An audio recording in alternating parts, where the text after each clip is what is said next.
নমস্কাৰ ষ্টুডিঅ'ৰ মজত মই মিনহাস এই মুহূৰ্তৰ আটাইতকৈ গুৰুত্বপূৰ্ণ খবৰ লৈ আহিবৰ কাৰণে চেষ্টা কৰিছো বিতৰ্কিত নিলম্বিত অসি ভাৰ্গৱ বৰবৰাৰ সন্মুখত আহি পৰিছে এটাৰ পিছত আৰ এটাকৈ বিপদ আজিৰ দিনটোৰ ভিতৰতে গ্ৰেপ্তাৰ হোৱাৰ পূৰ্ণ সম্ভাৱনা আছে গ্ৰেপ্তাৰৰ পূৰ্বে আন বিপদ আহি পৰিছে এতিয়া অসি ভাৰ্গৱ নিলম্বিত অসি ভাৰ্গৱ বৰবৰাৰ সন্মুখলৈ 15 চনতেই যি গোৱালপাৰাত সংগঠিত হৈছিল ঘটনা সেই ঘটনাৰ পুনৰ হ'ব পাৰে তদন্ত আৰু ইতিমধ্যে আৰক্ষীৰ ফালৰ পৰা ৰুজু কৰা হৈছে গোচৰ আৰু কেইবাটাও ভাৰতীয় ন্যায় সংহিতাৰ অধীনত কেইবাটাও ধাৰাত ৰুজু কৰা হৈছে গোচৰ 2015 চনত যি ঘটনা সংগঠিত হৈছিল গোৱালপাৰাত লোকাপৰ ভিতৰত অসি ভাৰ্গৱ বৰবৰাৰ নেতৃত্বত এগৰাকী যুৱক মৃত্যু হোৱাৰ অভিযোগ উত্থাপন হৈছিল আৰু সেই ঘটনাৰো পুনৰ হ'ব পাৰে তদন্ত আৰু ইতিমধ্যে অসি ভাৰ্গৱ বৰবৰাৰ সন্মুখত আহি পৰিছে এনে ধৰণৰ আন এক ভয়ংকৰ বিপদ এই মুহূৰ্তত সবিশেষ লইবৰ কাৰণে চেষ্টা কৰিছো আৰু আজিৰ দিনটোৰ ভিতৰতে গ্ৰেপ্তাৰৰ পূৰ্ণ সম্ভাৱনা আজি গ্ৰেপ্তাৰ হোৱাৰ সম্পূৰ্ণ সম্ভাৱনা নিলম্বিত অসি ভাৰ্গৱ বৰবৰাৰ বিৰুদ্ধে ৰুজু কৰা হৈছে কেইবাটাও ধাৰাত গোচৰ ইতিমধ্যে পানবজাৰ থানাত 325 আৰু 24 নম্বৰ ধাৰাত ৰুজু হৈছে গোচৰ জ্ঞানদীপৰ লগতে আৰু কেইবাগৰাকী ব্যক্তিয়ে দাখিল কৰিছে এজাহাৰ ইতিমধ্যে ভাৰতীয় ন্যায় সংহিতাৰ অধীনত ৰুজু হৈছে গোচৰ BNSৰ 109166 আৰু 169/296/172/351 ধাৰাত ৰুজু কৰা হৈছে গোচৰ বৰ্তমানৰ ঘটনাৰ লগতে গোৱালপাৰাৰ ঘটনাৰো হ'ব পাৰে তদন্ত জামিনবিহীন ধাৰাত লগোৱা হৈছে ইতিমধ্যে অসি ভাৰ্গৱ বৰবৰাৰ বিৰুদ্ধে গোচৰ আৰু যিকোনো মুহূৰ্তত আজিৰ ভিতৰতে গ্ৰেপ্তাৰ হোৱাৰ সম্পূৰ্ণ সম্ভাৱনা আছে বিতৰ্কিত তথা নিলম্বিত অসি ভাৰ্গৱ বৰবৰা আৰু ভাৰ্গৱ বৰবৰাৰ কৰ্মকাণ্ডই জোকাৰি গৈছিল সমগ্ৰ ৰাজ্য আৰু আজিৰ ভিতৰতে সম্পূৰ্ণ সম্ভাৱনা আছে অসি ভাৰ্গৱ বৰবৰাক গ্ৰেপ্তাৰ কৰাৰ সম্পূৰ্ণ সম্ভাৱনা আছে আৰু ইতিমধ্যে নিলম্বিত অসি ভাৰ্গৱ বৰবৰাৰ কৰ্মকাণ্ডই সমগ্ৰ অসমকে জোকাৰি কৰিছিল সমগ্ৰ অসমবাসীক এক প্ৰকাৰ চিন্তিত কৰি তুলিছিল আৰক্ষীৰ ব্যৱহাৰক লৈ চিন্তিত কৰি তুলিছিল আৰু এইগৰাকীয়ে হৈছে নিলম্বিত অসি ভাৰ্গৱ বৰবৰা আজি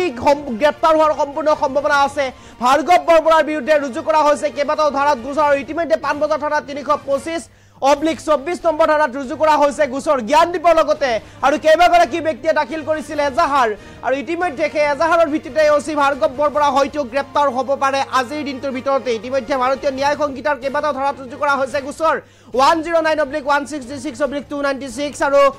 205 এই কেইবাটাও নম্বৰত গোচৰ ৰুজু কৰা হৈছে ইতিমধ্যে ভাৰ্গৱ বৰবৰাৰ বিৰুদ্ধে আৰু জামিনবিহীন ধাৰা লগোৱা হৈছে ইতিমধ্যে ভাৰ্গৱ বৰবৰাৰ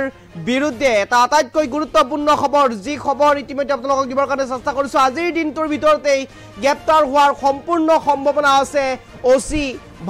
নিলম্বিত অসি ভাৰ্গৱ বৰবৰা আৰু যিহেতুকে ভাৰতীয় ন্যায় সংহিতাৰ অধীনত ৰুজু কৰা হৈছে গোচৰ BNSৰ অধীনত অৰ্থাৎ ভাৰতীয় ন্যায় সংহিতাৰ অধীনত 109/166/296/172 আৰু /351 ধাৰাত ৰুজু কৰা হৈছে গোচৰ বৰ্তমানৰ ঘটনাৰ লগতে অৰ্থাৎ পানবজাৰ থানাৰ ফাঁচী বজাৰৰ ঘটনাৰ লগতে গোৱালপাৰাৰ ঘটনাৰো হ'ব পাৰে অসি ভাৰ্গৱ বৰবৰাৰ বিৰুদ্ধে তদন্ত জামিনবিহীন ধাৰা লগোৱা হৈছে ইতিমধ্যে ভাৰ্গৱ বৰবৰাৰ বিৰুদ্ধে আৰু যিকোনো মুহূৰ্তত আজি গ্ৰেপ্তাৰ হ'ব পাৰে অসি ভাৰ্গৱ বৰবৰা আৰু ইতিমধ্যে আৰক্ষীৰ উদ্যমবালি বন্ধ কৰিবলৈ দেশৰ ন্যায় প্ৰক্ৰিয়াত কেইবাটাও ব্যৱস্থা আছে আৰক্ষীৰ জিম্মাত অত্যাচাৰৰ বিৰুদ্ধে দেশৰ উচ্চতম ন্যায়ালয় আৰু বিভিন্ন উচ্চ ন্যায়ালয়সমূহে সময়ে সময়ে কেতবোৰ ৰায় প্ৰদান কৰি আহিছে আৰু ভাৰতীয় পুলিচ বিভাগ আৰু আইনৰ 1861 দফাৰ 29ত আৰক্ষীৰ ময়মাতালি ৰোধ কৰিবলৈ দোষী সাব্যস্ত হোৱা আৰক্ষীক 3 মাহৰ সশ্ৰম কাৰাদণ্ড তথা জৰিমনা বিধানো ব্যৱস্থা আছে আৰু এই অধীনত ইতিমধ্যে অসি ভাৰ্গৱ বৰবৰা পৰিব পাৰে আৰু অসি ভাৰ্গৱ বৰবৰা যদি পৰে তেনেহলে কাৰাদণ্ড হোৱাটো নিশ্চিত উল্লেখযোগ্য যে ইতিমধ্যে অসম আৰক্ষীয়ে পানবজাৰ থানাত 325 আৰু 24 নম্বৰ নম্বৰত গোচৰ ৰুজু কৰিছে বিভিন্ন অধিবক্তাই ভাৰ্গৱ বৰবৰাৰ বিৰুদ্ধে ভাৰতীয় ন্যায় সংহিতাৰ 109/296/196/127 আৰু 351 ধাৰাত ৰুজু কৰিছে গোচৰ আৰু ইতিমধ্যে 109ৰ যি ধাৰা লগোৱা হৈছে এই ধাৰাটোৱেই হৈছে হত্যাৰ চেষ্টা আৰু ইতিমধ্যে এই ধাৰা লগোৱা হৈছে আৰু এই ধাৰাৰ জৰিয়তে ইতিমধ্যে গ্ৰেপ্তাৰ হোৱাৰ সম্পূৰ্ণ সম্ভাৱনা আছে নিলম্বিত কিংবা বিতৰ্কিত ওসি ভাৰ্গৱ বৰবৰা আৰু যিহেতুকে 2015 চনত যেতিয়া গোৱালপাৰাৰ সদৰৰ আৰক্ষী হিচাপে কৰ্মৰত আছিল সেই সময়তেই ওসি ভাৰ্গৱ বৰবৰাৰ নেতৃত্বত লকাপৰ ভিতৰত এগৰাকী যুৱক মৃত্যুবৰণ হৈছিল এগৰাকী যুৱকৰ মৃত্যুবৰণ হৈছিল আৰু গুৰুলকৈ প্ৰহাৰ কৰাৰ ফলতেই যুৱকজনৰ মৃত্যু হোৱাৰ অভিযোগ উত্থাপন কৰিছে পৰিয়ালৰ লোকে আৰু যিহেতুকে গোৱালপাৰা সদৰ থানাত লোহিত কছাৰী নামৰ যুৱকজনে লঘু কথাতেই গুৰু শাস্তি প্ৰদান কৰিছিল এইগৰাকী ওসি ভাৰ্গৱ বৰবৰাই আৰু তাৰ পিছতেই লকাপলৈ লৈ যোৱা হৈছিল লোহিত কছাৰী নামৰ যুৱকজনক আৰু লোহিত কছাৰী নামৰ যুৱকজনক ইতিমধ্যে 2015 চনতে মৃত্যুবৰণ হৈছিল ওসি ভাৰ্গৱ বৰবৰাৰ নেতৃত্বত আৰু সেই ঘটনাৰো ইতিমধ্যে